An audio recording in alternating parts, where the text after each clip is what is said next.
Welcome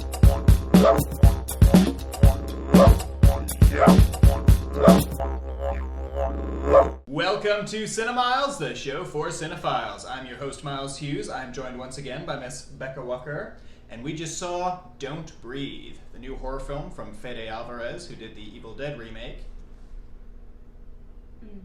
Well, I think that someone should have told the characters that the title of the movie was Don't Breathe. Yeah, they breathe really loudly in this movie. The sound mixing, though, was incredible. Yes, well, I really like... Okay, so it's all about these criminals who break into this old guy's house to steal his money, and they find out that he's a little more competent than they counted on. And when they first get into the house, the sound design is so incredible. Like, every single little noise, like the little glass crinkling under her foot when she's sliding the window back, and the breathing, of course, like, it's really emphasized, so you get a sense of just how loud these little sounds are when they're like in a vacuum, so to speak. And that really comes back into the fore later on when you see how good at hearing the Yeah.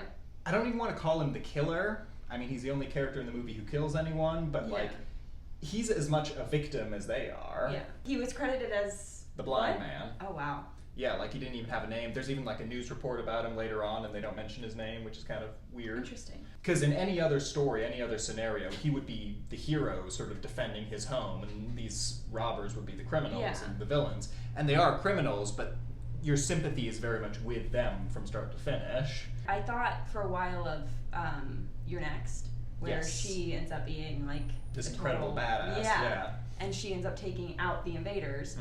He, however, is much more flawed. Like, he's somewhat of a, I wouldn't call him a sociopath, but I would a little bit. He's got some issues, to be sure, yeah. And there is a big twist, which we won't reveal here, that shows that he's not just the victim. Like, I mean, beyond all his war training and all his, capabilities at defending himself, he does have some sort of dark secrets that he doesn't want to see the light of day. The whole setup is that he got this big settlement because his daughter was killed in a hit-and-run accident, and it's clear that that loss is still with him. In a weird way, it almost makes him sympathetic. Almost. At least empathetic. Somewhat. Like, until you figure out what he's... Until you figure out the twist. Yeah, once you realize what he's up to, it's sort of like, oh, no, this guy is... And I almost feel like that was very intentional to sort of make it firmly like, okay, even if you're feeling a little sorry for this guy, don't, because he's messed up. You do see the fear on his face throughout the thing, and it's kind of fascinating, because even though he's very much in control of the situation, the fact that he can't see puts him at just as much of a disadvantage as they are.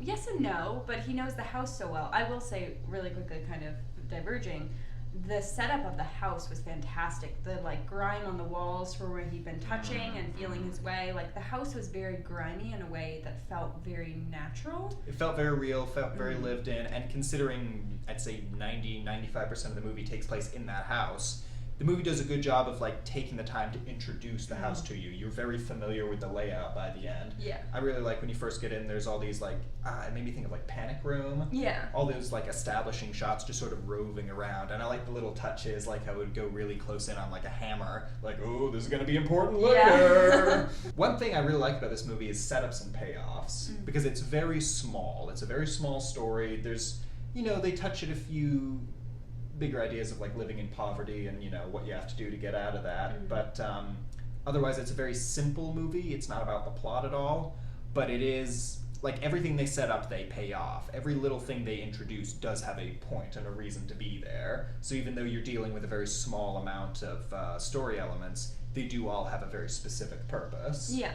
I will say they do a good job of setting up the invaders and making them likable to you. I mean, they're clearly not great people, but that main actress was great. I really liked her. She's Jane Levy. She was also the main girl in the Evil Dead remake, and she's a very good horror protagonist. She does the right amount of fear mixed with toughness. Yeah. The other kid, Dylan Minnette. The only other thing I know that he was in was the Goosebumps movie, which I did not see. Oh, was he the good? The good kid. Yeah. He has got a really good horror face. Yeah. Especially in the sequence you were talking about where, the lights go out and, they film it in this really fascinating, almost monochrome kind of gorgeous. Way. It doesn't look like night vision shots that you see in other movies. It's much more grayscale than your classic black and white shots, which is Yeah. lends itself to that moment. So it's a really cool way of letting us see what's happening, even though the characters can't. He's got a really good face, like his eyes bug out in like this really sort of engaging way. All 4 of the main leads only really have one note to play. Yes. Like, you know, the guy is in love with the girl needs money, the blind man wants to survive, the boyfriend is an asshole.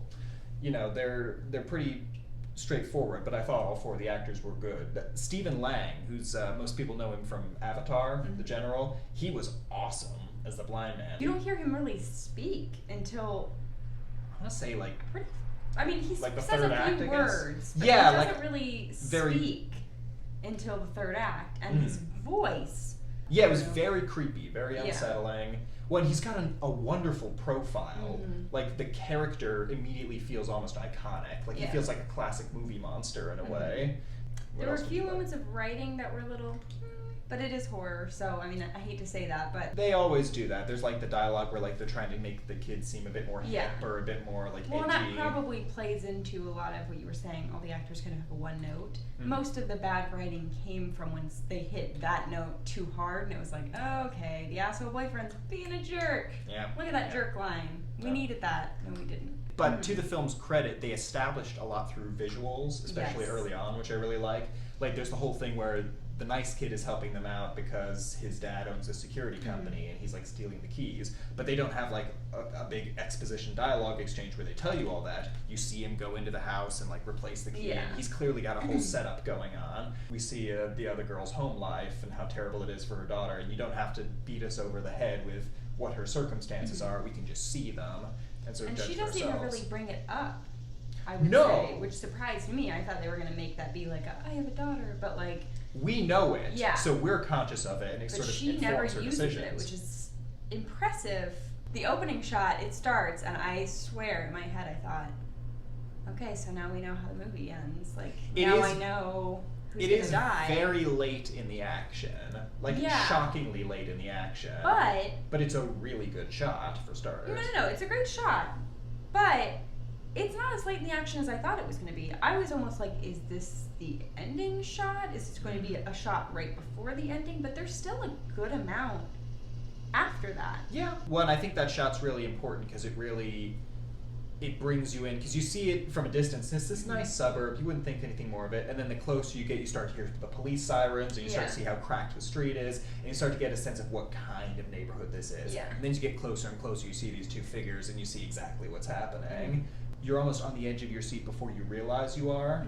And then as soon as they enter that house, and it becomes so quiet, all you hear are the noises. I could feel everyone in the audience like tense up immediately. Yeah. Like everyone was like waiting, and he didn't give it to you right away, which I loved. Like I was expecting a scare with the dog or a scare with, someone accidentally knocking something over. But no, they took their time, and like I relished that time, like just waiting in like anticipation for what was going to happen next. They played the long game with it, and partially because they have such a simple setup, they can really afford to just take the time to let each scene breathe. Like, no part of this film felt rushed at any point, which is a really nice break after a summer where every movie kind of feels rushed. Yeah.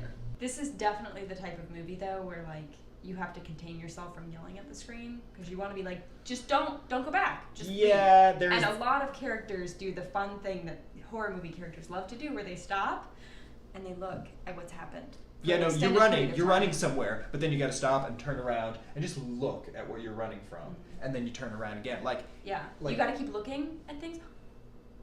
Oh no, bad things are now happening because I waited too long. Yeah. Well, it's how Jason Voorhees is able to power walk after all of his victims, because they keep like thinking they're okay after they've run like a yard. Yeah. I feel like they set it up for a sequel, which is the last scene is. It's sort of a resolution scene, but it definitely does leave the door open for a sequel, which this doesn't strike me as the kind of movie where a sequel would be a good idea.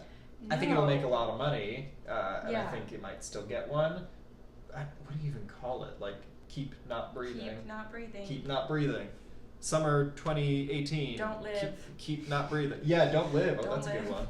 Honestly, if you were thinking about going to see this movie, go do it. It's well worth the money. Absolutely. Aside from Conjuring, probably the best horror I've seen this year. Oh, hands down. Well, thank you for watching CineMyles. Be sure to like, share, comment, and subscribe.